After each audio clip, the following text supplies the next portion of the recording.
এবার একটু চলে যাই ছাদে। ছাদে চলে এসেছি। দীর্ঘদিন অপেক্ষার পর আমার গন্ধরাজ গাছে ফুল ফুটছে এখন। এত সুন্দর গন্ধ, কালকে রাতেই এসে দেখেছিলাম আর ভেবেছিলাম ভিডিও করে রাখবো।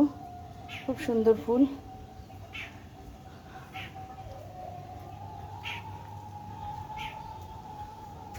আর এই যে আমার দেশি বেলি, আমার মিষ্টি মিষ্টি বেলিরা এই যে ফুটেছে।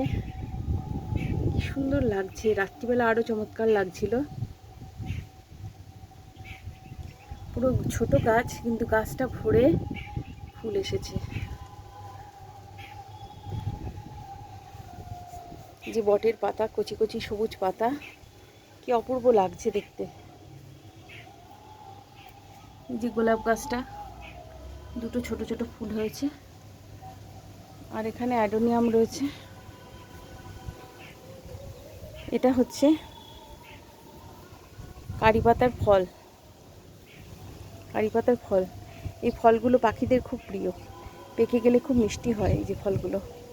ওরা খায় আর বীজগুলো বিভিন্ন জায়গায় ছড়ায়। আর এই হচ্ছে অ্যাডোনিয়ামের ফল।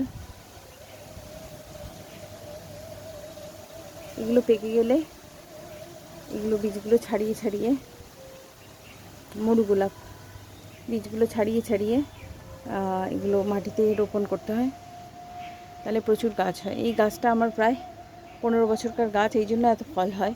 এই যে একটা দুটো, এই যে শিমের মতো ফল। এগুলো পাকতে একটু সময় লাগবে, বেশ 1-2 মাস লাগবে। এই যে করবী ফুল, কি অপূর্ব কালার,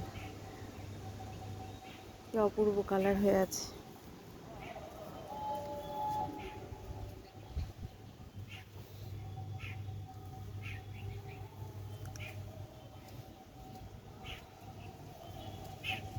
এই বুনো ফুলগুলো